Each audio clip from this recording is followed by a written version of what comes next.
the most original talk radio station anywhere. We are LA Talk Radio at latalkradio.com.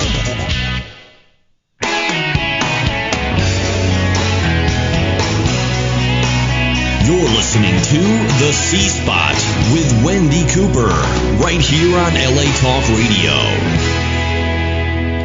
Good afternoon, everybody. It's Thursday, and I'm not sure what day it is, what date it is, but it's some date in September, in case you're listening to this in 3 years from now. Anyway, it is LA Talk Radio, and this is the C-Spot, the place that we talk about everything you need to know about bringing a product to market, even if that product is you. So, my guest today, we're going to be talking about media today and buying short-form media, basically, and direct response. And we're going to learn lots and lots and lots about doing that with a really great guy. And I'm going to introduce him right now. And then I'll give you the website so you can check out his website as we're going through the process and having a great conversation on today's show. Anyway, my guest today is... I have to, the intro actually got messed up when it was sent over to me, so bear with me here.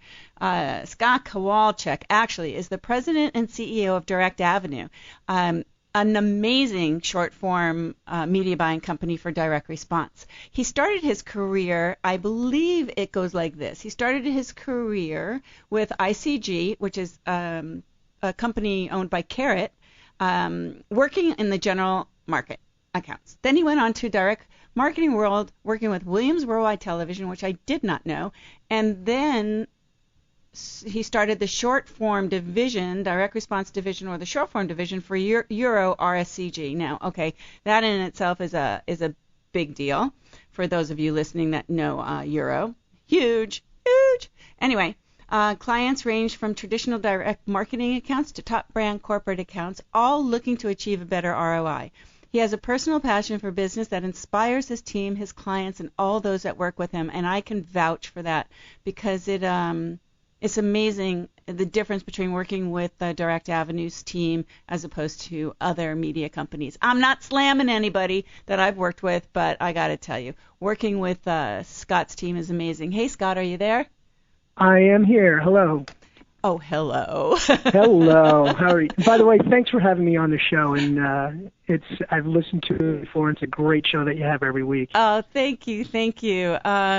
Yes. Well, thank you for being on the show. And you actually sound really great. Although Scott is in his office in San Diego or thereabouts, I am in the studio, but he sounds really exceptional. Okay, so today, Scott, we're gonna inform lots of people listening about really what it's about to do, short form direct response media. So my first question to you is, number one, tell us about Direct Avenue, and then I'll hit you with some really good questions. All right, so give us a little recap on Direct Avenue. Well, Direct Avenue, as you were saying, we specialize in expert planning, placement, analysis, and management of short-form direct response and branded direct response TV. We work with clients in the U.S. and Canada, both in English and Spanish. And the length of the commercials that we work with our clients can range from a 15-second commercial all the way up to 5 minutes in length. So we have a wide variety of length of commercials, and with the different length of commercials that we air, of course, every single client has a different goal, as you know, Wendy. So, and we can go into more specifics with that. But Direct Avenue, I started 5.5 years ago. I've been in the direct response marketing space for just about 18 years. And the entire time I've been in the space, I've been in the media buying side of things. I did start in short form. I did a little bit of long form. Didn't stay in long form. I was only there for a few months when I was working way back in the 90s at Williams Worldwide. But I didn't have a passion for it. To me, to be honest with you, there wasn't enough variety there, and I wasn't interested in buying these half-hour, 28-minute, and 30-second long-form blocks of time To me, it felt like it was a little, no offense to anyone out there listening, but boring. And short form, there was changes that would happen every single day, all the time, between different lengths of commercials, between different types of cable networks, broadcast networks, syndicated shows. There were so many things and so many ways you can place media for clients that, to me, it was very exciting, and it is exciting.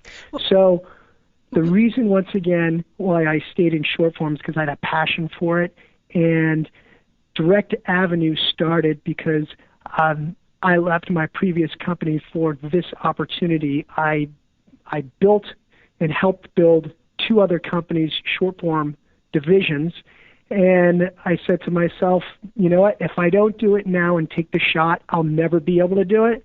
And the last thing I wanted to do is 20 or 30 years from now sit back and go, I wish I tried, or I wish I did, instead of now I can say, I'm glad I tried and I'm glad I did. Yeah. So yeah. It's a lot of it's a lot of hard work. The first couple of years starting the business was a grind. Of course, not the best idea. Didn't realize that the recession was going to happen. Although you put your head down, and if you want something bad enough, you can get it. And yeah, so that's a lot of people don't have that courage, right? And right. And fear, we're all fear driven, and if you can conquer your fear, I just had this conversation with my 21-year-old the other day. There's a place for fear in our lives, and so you have to be able, that fear is there for us to go out and challenge and grow from it. So, and you've done a really, really great job. I think it's interesting. I think it's interesting because I was talking to you just before the show, and I was saying, I'd love to hit on these topics, and then you just mentioned, you were doing long form with Williams. And by the way, what years were you at Williams? Not to go into any detail, but were you there in I started there in the early mid 90s, and I left there the first quarter of 1999, and okay. That's when in 1999. Okay. That summer is when I started with Euro. Yeah, because we bought 6 Day Bio Diet. A lot of the media was bought at Williams in 94, 95, 96. So that was kind of interesting. Yes. Long form. So anyway, okay. So what I thought was really interesting, and I still don't grab it, right? When my clients ask me about it, is clusters, satellite, all of the different ways to buy short form media. Cover-ups. There's so many different, that's why it's so exciting, is because you can fashion a campaign so many different ways as opposed to just buying, 2830 that's going to air at KDOC on Sunday morning. Right. So can you talk a little bit just about that? Because I don't think that a lot of people understand, really that about media buying. Well, that's very true. Just for media buying in the United States, you have for short form, sometimes some people call it spot media buying, but it is a little different. Just, spot buying is more of a general market term. For all these different media outlets that you can buy out there with a 30-second or a 60-second commercial, it's enormous. As you touched on satellite providers, DirecTV, Dish Network. Also, one that's been coming up over the past few years is AT&T Uverse. They all have potential for clients and campaigns to go there and really drive their response and really get their brand out there. And you cannot do that, for example, in long-form media because a lot of the DirecTV and Dish and AT&T, as you say, clusters, they don't all have paid programming blocks. Some of them do have blocks of time, but not as much as short-form media does. And the reason for that is just because they don't have the programming, enough programming available to insert all these half-hour paid programming time. I think it's DirecTV or Dish, one or the other. We don't buy long form, but I know they do have a channel, for example, dedicated to the 24/7 infomercial channel. But, yeah, well, we're focusing, I know long form is a different show, so just focusing on short form and talking about short form, that's really where that type of media planning comes in, right? Because correct, it does. And the other thing about short form, not just the satellites, but for example, you can't go into syndicated shows in long form, and especially network shows. You can't really do that with long form. With short form, you have the ability to go in so many different avenues, and especially this time of year, and especially since it's a political year, in the short form space, the opportunity for clients to make sure that they don't get shut out of advertising time because of all the political money coming into the market is huge. The political campaigns are really, of course, going into a lot of the swing states, and that's going to bombard all those states and markets within the state to not have enough advertising time for those that need to buy in the local markets. Right.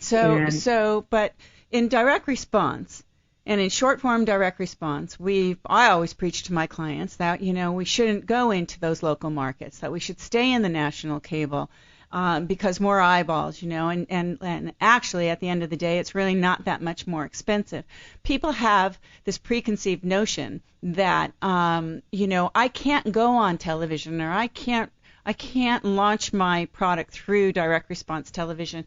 I can't afford it. It's too expensive. I don't have $50 million or $2 million or $1 million. And I've talked to successful companies that really believe that they don't belong on television because they can't afford it, because they're comparing themselves to these large brands that are out there with these $30 million media budgets that they got $30 million. They're going to spend it. But that's not how direct response works. No, it's not. And direct response advertisers, just so those of you who are not familiar with it, spend billions of dollars each year, and for many reasons. First one, it's very cost effective. The direct response advertisers, we go in at rates anywhere between 30 and 70% below the general market rates out there. So right out of the gate, you're going in at a much lower cost. Number two, it's accountability. Every single direct response station and network that we air on has a dedicated 800 number or URL to track. And if you can track properly, in which we do, and most agencies can, you can find out exactly which networks, which stations, which day parts, which shows perform best, and which ones that do not perform, you can immediately get rid of them and not buy them for the clients anymore. Right, as opposed to going out and saying, okay, here's my media budget, and we're gonna, we want to be in The Bachelor, right? And we want to be in the center of The Bachelor. This is the kind of stuff that big companies are paying for. They dictate and they say, this is the show we want to be in. This is the networks we want to be on. These are the times we want to air. We want to be slotted in the middle of the best, super frickin' bowl, but, right. Direct response, short form is not bought that way. It's not planned that way. But there are certain criteria that you have to follow in order to get those reduced rates and air. Now, before we talk about anything else, I want everybody listening to know that I'm talking to Scott Kowalczyk, and he's the CEO of Direct Avenue Media, correct? Is it Direct Avenue or Direct Avenue Media? Direct Avenue. Okay, and Direct Avenue. And if you are listening, if you're listening online at latalkradio.com, or even if you're listening from iTunes later on, you can go to the website, which is directavenue.com, and you can see all about Scott's company. So just wanted to throw that in there. Okay. So, nice plug. Super plug. That's what it's all about. This is the plug place. Anyway. But now we're already at 12:15 Pacific Standard Time, and I have to watch the clock because we get carried away and we start talking. And there's so much to talk about, so I want to make sure we hit on all of the subjects that we should be hitting on. So just really, real quick, When you say tracking, now I know what you're talking about, right? I just want to make sure everybody listening understands what you're talking about.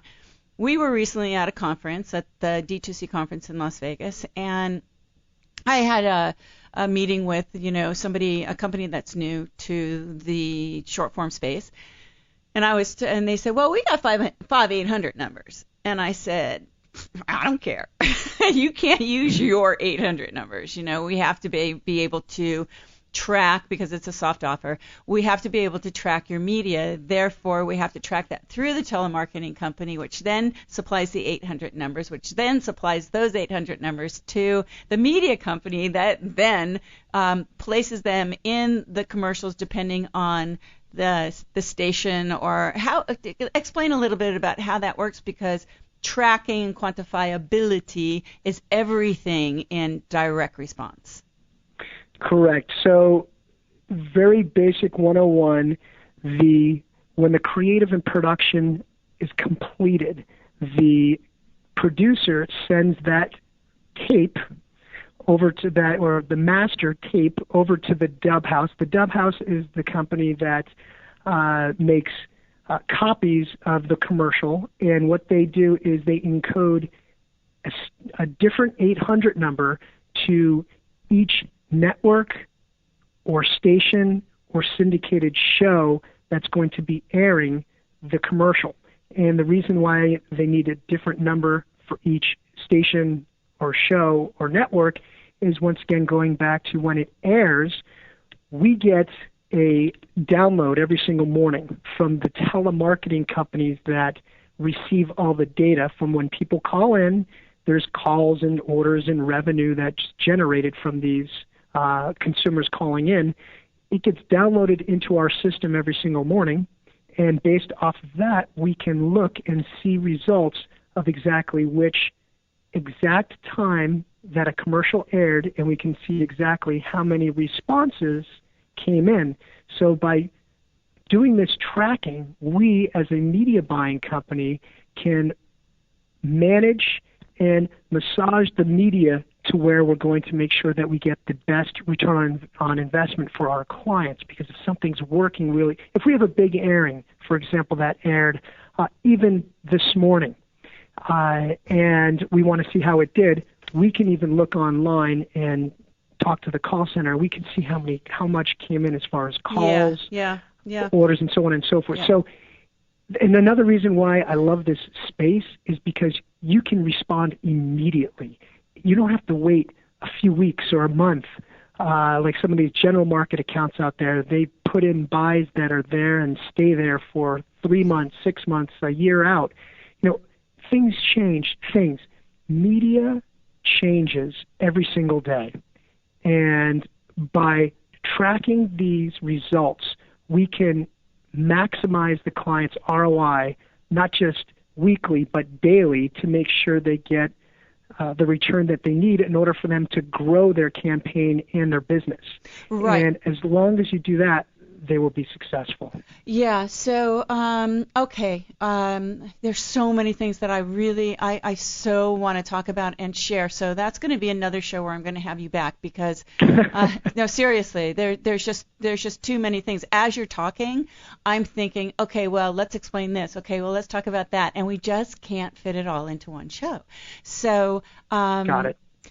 Doing the 800 numbers are very important, and it's very important not to use vanity numbers unless you want to drive everything into one place and you actually have that center, and you really don't care about really tracking your performance. As you were talking, the measurement is called an MER. It's called a media efficiency ratio, and we call it an MER. Some people refer to it as a MER, which I think is funny, because I for 20 years have said MER, and so when somebody goes, "What's the MER?" It's like, what? The MER? Yeah. I don't know what you say, Scott, but I think you say MER. No, I don't say MER. MER. That's when you know somebody's new. But anyway, so that's media efficiency ratio. So just to explain that a little bit, That is, if you spend $100 in media, it's what the return, the sales are on that $100 that you've put into media. So obviously, spend $100 and you sell $200. That's a 2.1 MER. Right. Okay. Right. And just I'm not going to get too. Go ahead. You can stop me because I don't want to go too far into it. Right. There's a lot of potential direct response people that may be listening, going, well, how do I know what my break even is? Some people sometimes say, well, what if I hit a 1.0 MER or a 2.0 or 3? How do I know what my break even point is, and how do I measure that? Well, wait, Scott, I got to stop you there. If you don't know what your break even MER is, people, you should not be in the business, okay? I know that. You're right. And I have gotten calls from clients, and I'm very respectful for all of them. I love all the inventors and entrepreneurs out there that love to get into the space. Yeah. I can't criticize them because they're coming here. I know. So we even as an agency, my CFO has a financial analysis for people who come to us and aren't sure of that, and we walk them through the whole process of helping them figure out their back end numbers if they don't know how to do that themselves. We don't charge anything for that. We just want to make sure that they understand the business in their space to make them successful. Right, because that's very important. I always tell people that there's 3 MERs actually. There's your break-even MER, there's your performance MER, and then there's your rebookable, basically. Because your performance MER can suck, but your rebookable, meaning you're going to go and rebook that station or you're going to go and rebook that time slot. That's the MER that's really important. Well, they're all important. Your break-even MER, by the way, people, you'll hear out there, for people that don't know, you'll hear out there, well, you got to have a 2 to 1, 2 to 1, 2 to 1. Yeah, that was the golden number for many years, but not to toot my own horn, but I'm tooting it. Your performance MER is only, it has to relate to your break-even MER. So if your break-even MER is a 1.1 and your performance MER is a 1.8, hallelujah. But if your break-even MER is a 1.9 and your performance MER is the golden 2.1, forget about it, right? You're not making enough money. So your break-even MER is really, really, really, really significantly important to your overall plan, and you must know what that is before you step one foot in the door of even thinking about doing a direct response campaign. That is true. And then just to add to that, I know we've been talking about 800 numbers, and I briefly mentioned URLs, and there's also SMS codes that you can put on creatives to get response from people. In today's direct marketing environment, it's not like it was 10, 15 years ago where you could throw a commercial on TV with an 800 number on it, have it half-ass complete and say, hey, it either works or it doesn't. Today, you have to make sure that every single vendor and every single I and T is dotted and crossed before you push the go button, because in these economic times, it is a lot more data-driven, because it's not just by phone number. There's phone numbers, there's URLs, there's people going to the websites, there's mobile, there's email. There's so many different areas that people can bring all the responses in and put it under one bucket to see what their final return on investment is. And TV is the driving force behind all of those, and it's been proven. Right. They are all really great outlets as far as the email and the SMS and the online. It's all great. In the retail, if it's a product that's in retail, that's all fantastic as far as a client making more profit. But the bottom line is, if you don't have a TV campaign driving people to either respond one way or another, by the phone, one way or another, or even walking into a store, you are not going to have a successful campaign. Okay, so I'm going to chime in here because you know me, I've and you don't like the fact that we just did the campaign where I drive everything to a URL, because I have for years. Because the cost of a telemarketing center, that's a whole different story in running a metrics for a campaign, but the cost of a phone call sometimes outweighs the benefit of using a call center. The benefit of using a call center for short form media buying is that you are able to explicitly track where that airing, where the money's coming from, where the sales are coming from, exactly to the airing. When now we're seeing close to 80% of all responses really going onto the web, going onto mobile, going onto tablet. So I always tell my clients when I'm managing their campaign, let's eliminate the call center if we can, only if we can. Now, those are with hard offers of $19.99. Those are not soft offers of, larger amounts. Because with 80% of the people are going to go online. The old testimonial that used to be the testimonial within the commercial, the review online is now the testimonial. So I have to do a whole show on web because it's so important to understand that television drives it all. It drives it all. You don't think for a moment that you're going to spend way more money trying to get your product out there and heard and seen and known, and this is leading us somewhere, by the way. On the web, you probably way better off using television to build your awareness, to drive your sales on the web, because you have to have a web presence. Ideally, you love to be in retail, but most purchases are really happening on the web. So for that has gone up dramatically, even over the past year, as far as the amount of revenue or orders or responses. If someone's just looking for a lead on the web today, than it has been even over the past year, 2 or 3, because it's so much easier for people to go online now, as we were saying not too long ago, with mobile and iPads and who knows what else Apple and other companies are going to come up with, that it's going to be quicker, easier, and faster for people to respond. Okay, so this is bringing me to the key.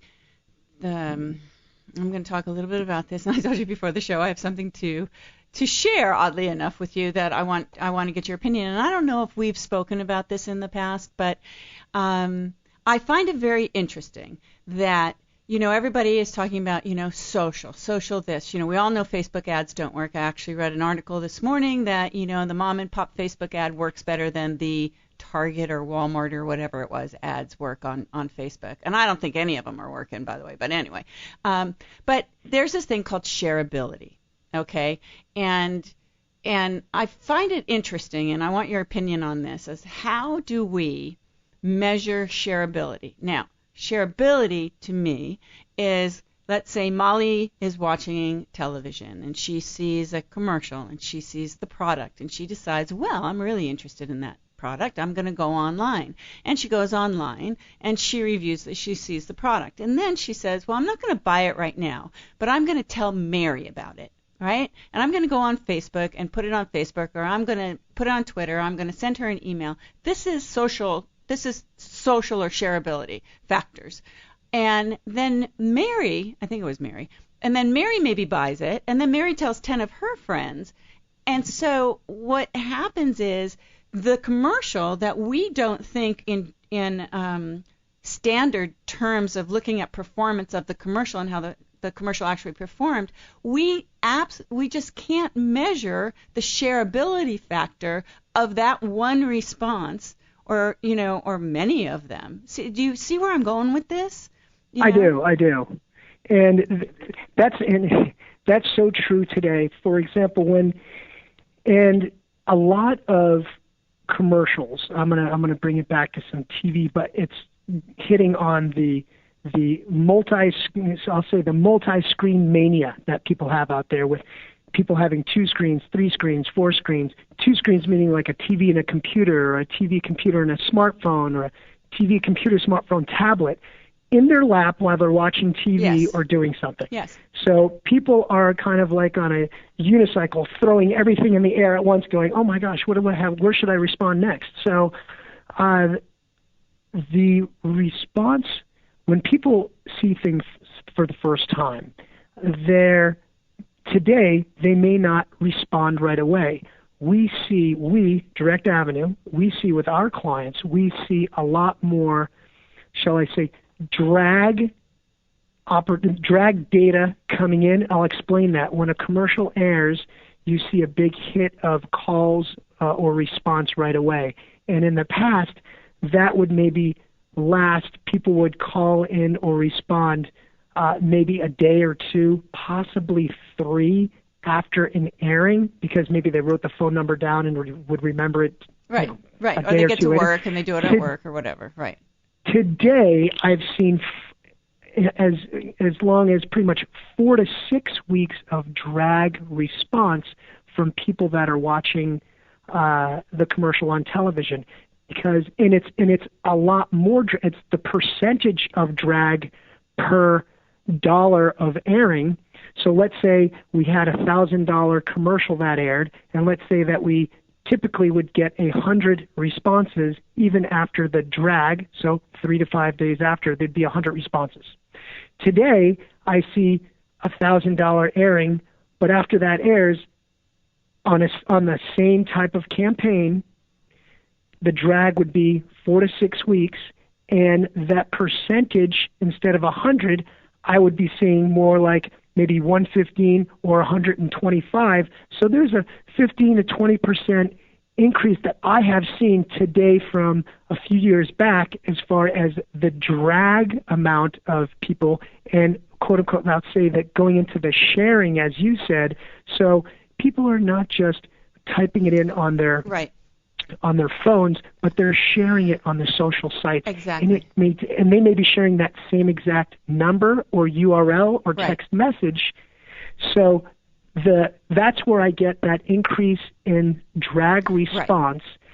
Right. So I hope that kind of goes in the direction where you're thinking. Well, it does, and it doesn't. It does. That was a very good learning experience, and that was nice. And it does. What I'm trying to figure out, and I've been thinking about this for about a month now, is how when we run a metrics, how when we run our numbers, how do we factor in the shareability factor? Okay, so if we look at my break-even, the break-even MER is a 1.5, all right, and my performance MER, off the at the end of the week is a 2.3.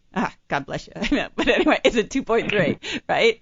But there's a shareability factor that is not factored into that 2.3. Let me back up. My break-even MER is a 1.5, and my performance MER is a 1.8. But yet, I have yet to be able to factor in the shareability that's going on out there in the social universe, and it is pretty much social. Let's say drag is sharing 800 numbers, but it's that social universe that's out there. So, when will we be able to come up with? Well, let's see. There's a line item on our metrics that is basically the shareability factor. No, I understand that, and you know what? I know dozens of agencies out there right now that claim they have this gold reporting. There's no way in hell that anybody can do that. There's no way. Well, people claim they can. I'm not going to, of course, mention any companies that claim they have the golden data system for this, but it's trackable, but it's not 100% trackable because it's physically impossible today. Although with the right systems and the right analytics, you can come close. And I'll say every year it's getting better, and it's going to have to get better every year because we already have these smart televisions that are out in the let's not even talk about those. Let's not even go there because that, I have to tell you, that interactive smart television stuff, it's 5 years away. It's still 5 years away. Well, that's true, although my point is, as far as getting back to the data and tracking everything, each year or 2 or 3, technology is growing, and as technology is growing, there are going to be so many other different ways for people to respond. And the key thing is how do we know exactly where every single person is responding from and when, based on one ad they saw.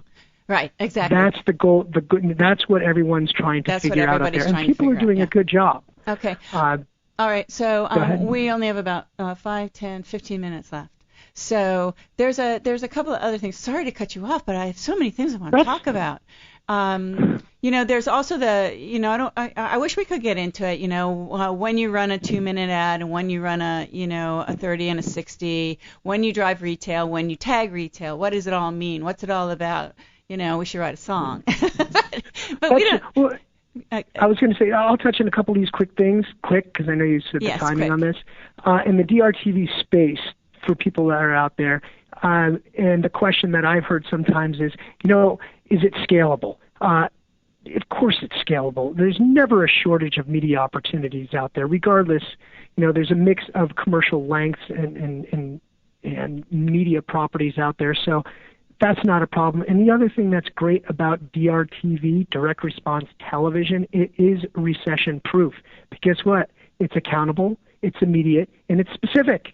So every day, there's media that's added, canceled, and revised, because we have the opportunity to do that. Right. When we place our media on the books, it's not guaranteed to clear. And the reason why is going back to what I said when we were first started, we put in rates that are 30 to 70% below the general market value.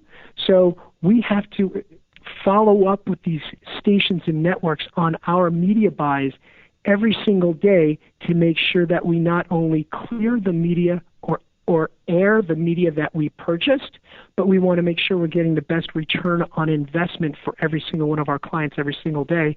And there's, once again, and the reason why it's recession-proof is because we put a rate in that we know is going to perform for the client. Right. So that brings me to, this is a funny thing. I have to say this to people because this is, hopefully people are taking away from the show their learning experience, right? I was on a phone call once, and it was a few years ago, and I was on this phone call, and we were waiting for other people to come on the line. And so we were talking about, I think I had a short form on the air at the time, and somebody chimed in from a media company. They chimed in and they said, well, if you're not clearing, you're not paying enough. And I was like, you're kidding me, right? There's a certain, when you're choosing a media buying company for direct response, you have to make sure you're not choosing that one because that's not cool. You don't want to pay the highest rate unless, like back in the day with Typo, they went out and they bought all of the media and they just, they bid above everybody else so that they would just own the airwaves. And that strategy worked for them back then. But you have to be really careful of any media company that basically is going to say, you just got to pay more. There's a threshold that you meet in order to be within your numbers. Right, Scott?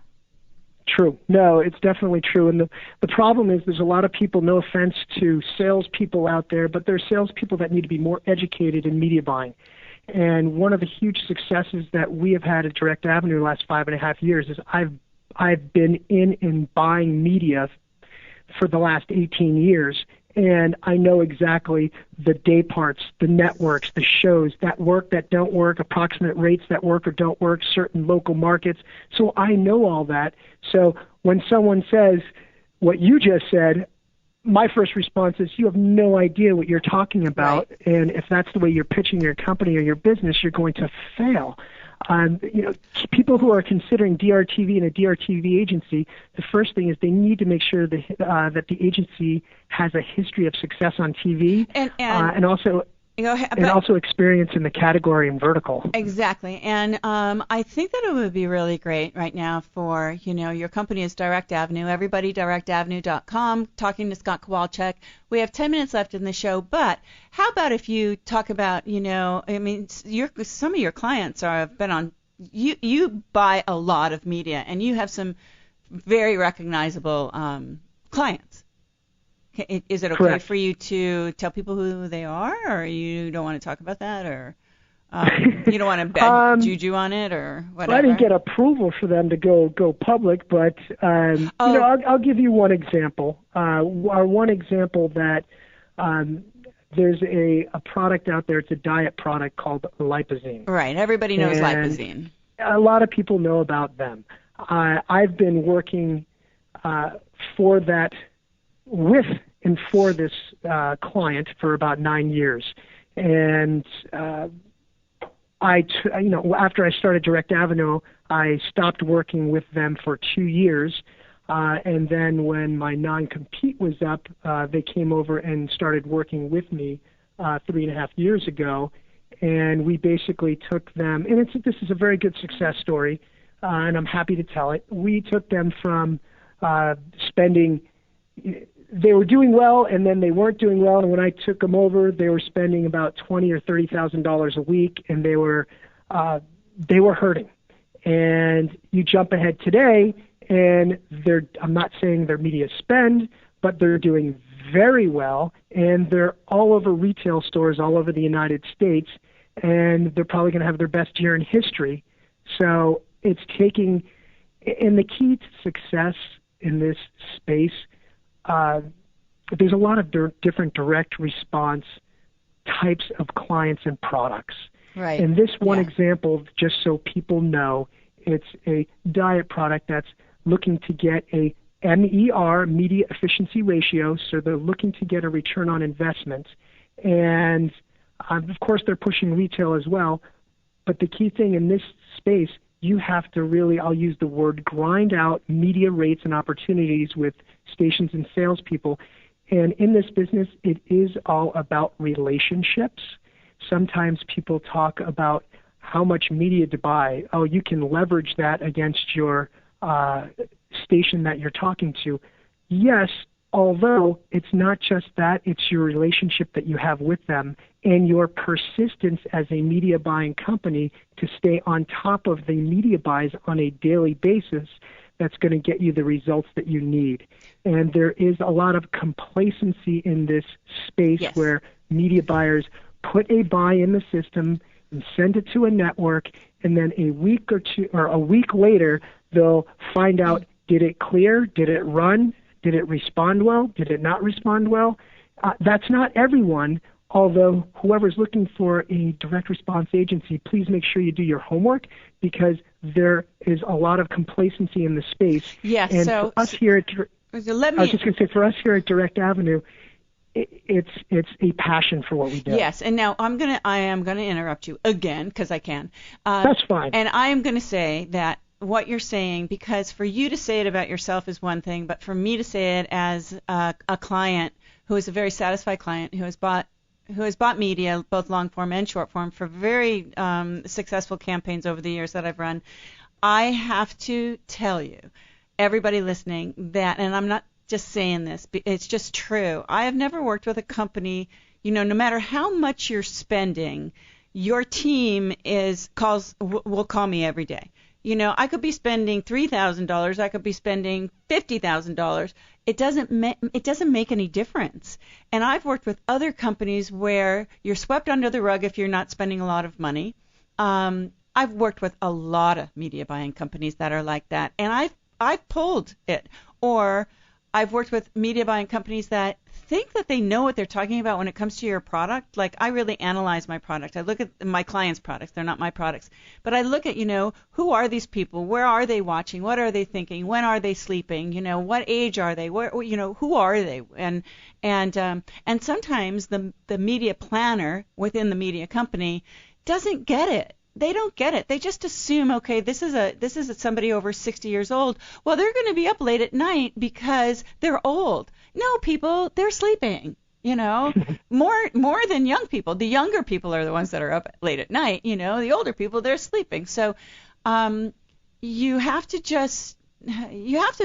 partake and have a good relationship also with your media buying team, and let them teach you. And if you ever have or are suspect that you're not really getting the attention that you need, then you're not getting the attention that you need, and that's one thing about Correct. Direct Avenue that, I think is amazing, is because no matter what, you're getting the attention. So. And if, just to add to that, if, whoever anyone is working with out there as far as a media buying agency, if you call them at 8 in the morning and they don't call you back till noon, okay, why not?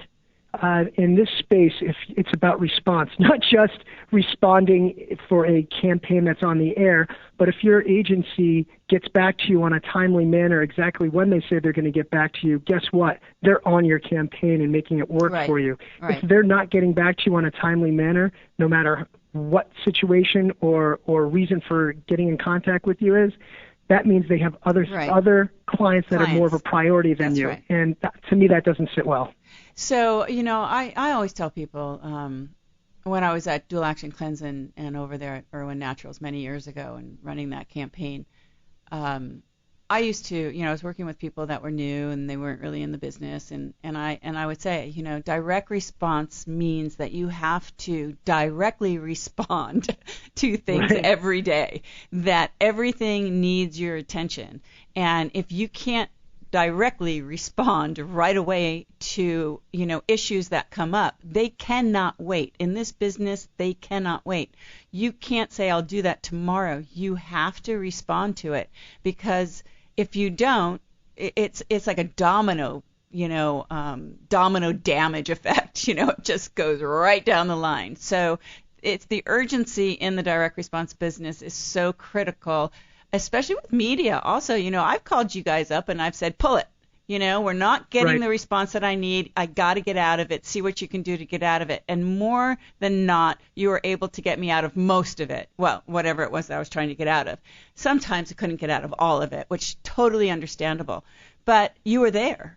You were there. Yes. And that's another good thing, that in this direct response space, you're not locked in. So you can get out of pretty much anything within a 3 to 5 business day window, and you can get on anything just as quickly as long as the inventory is there. Right, and you don't let anybody tell you that. You got to look, let's book a month out, let's book 2 weeks out. Okay, book it. If you can get amazing rates or whatever, book it. But you should always be able to fire sale it or get out of it if you want to, especially if you've booked a month in advance.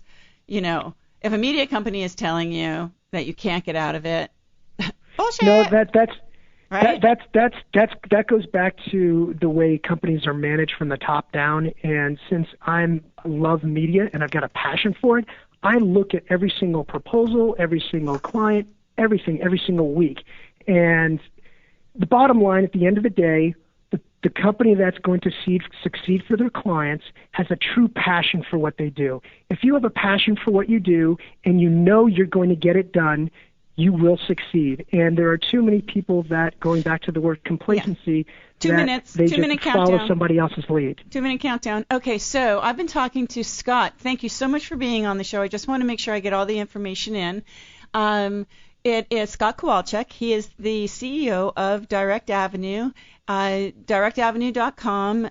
Scott, what's the phone number if somebody wants to call and talk to, your team about, and real quick? 760-579-4210. Okay, and you can call and talk to whomever you answers the phone.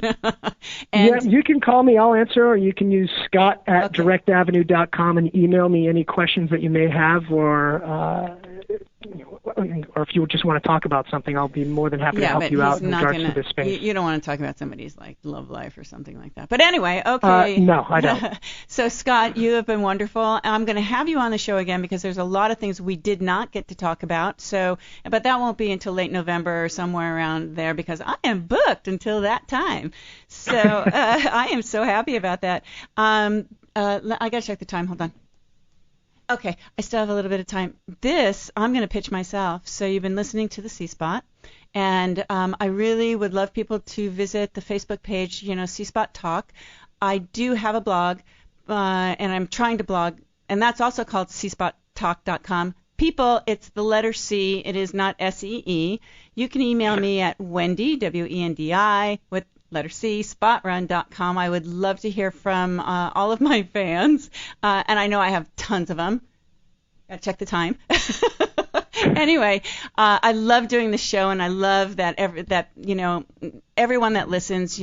Please, I'm available if you want to talk. I do campaign consulting for direct response, and I also produce direct response commercials. And Wendy is fantastic at what she does. Oh, thank you, Scott. You're sweet. Anyway, this has been a real pleasure, and I thank you, and I can't wait to have you on the show again.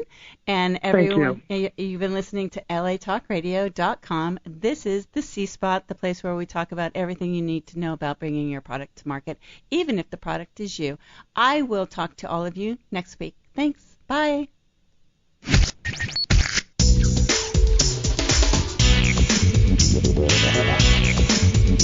You are listening to the most original talk radio station anywhere. We are LA Talk Radio at LATalkRadio.com.